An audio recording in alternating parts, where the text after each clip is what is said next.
ఏంటి డాక్టర్, ఏమీ అర్థం కావట్లేదు. ప్రపంచానికి తెలియని, ప్రపంచంలోనే అత్యంత ఘోరమైన శిక్షల్లో ఇది ఒకటి. ఈ గంటని ఎన్నో లోహాలతో కలిపి చేశారు. ఎవరినైనా తిరిగేసి దీని కింద సరిగ్గా కట్టికొట్టినట్టయితే దాని నుండి వచ్చే సౌండ్ వల్ల మొదటి గంటకి చెవుల్లో ఇయర్ డ్రమ్స్ పోయి ఏమీ వినపడదు. తర్వాత ఇంకో 2 మూతలకి మెదడులో నరాలు చిట్లి ఇంటర్నల్ బ్లీడింగ్ మొదలై బీపీ నెమ్మదిగా 0 అయి ప్రాణం విలవిల్లాడి చనిపోతారు.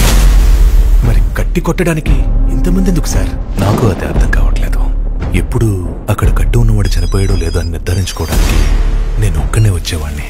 కానీ ఈసారి ఇంతమంది ఎందుకు వచ్చారో నాకు కూడా అర్థం కావట్లేదు. తెలుసు కదా, తేడాలు వస్తే ప్రాణాలు పోతాయి. ఫోటోలన్నీ సరిగ్గా రావాలి. 1కి 10 సార్లు జాగ్రత్తగా చూసుకో. ఆ పనులోనే ఉన్నాను సార్, నాకు వదిలేండి.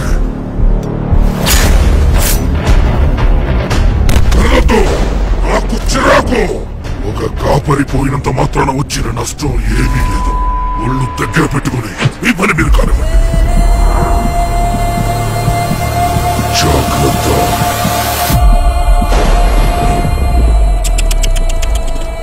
కాబోలో ఎందుకు? మన బాస్ మరి కాసేపు చచ్చిపోతున్నాడు. ఈ ముగింపే ఆయన ఓటమి.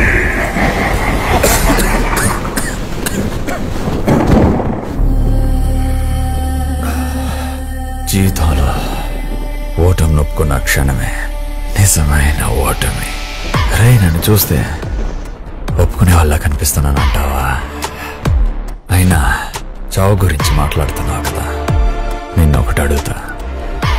అసలు చావు అంటే ఏంటి?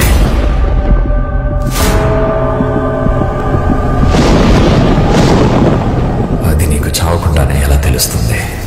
త్వరలోనే తెలుసుకుంటా, ప్రామిస్. బాస్ అంటున్నారు, మరి కిందున్నోడు శిక్ష చేయడం ఏంటన్నా?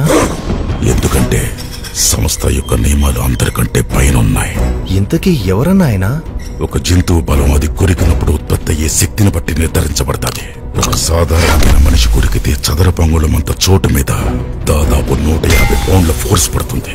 అదే ఒక పెద్ద సింహం కొరికితే దాదాపు 650 పౌండ్ల ఫోర్స్ పడుతుంది. ఎవరికి పూర్తిగా తెలియని ఆ ప్రపంచంలో చాలా శక్తివంతమైన జంతువులే ఉన్నాయి. కానీ ఒక్కడిని మాత్రం వీటన్నిటికన్నా మించి ఈ భూ ప్రపంచం మీద అత్యంత శక్తివంతమైన జంతువుతో పోల్చుతారు.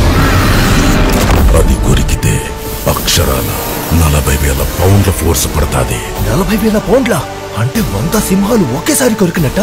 ఏంటన్నది? దాని పేరే మెగా లోడాన్. మెగాలో డాన్ అంటే పెద్ద పెద్దలో డాన్ అన్నా? పోనీ అలాగే అనుకో. ఈ కథ రాక్షసులతో నిండిన సముద్రాన్ని కుదిపేసి రాజైన మనిషిది. అతని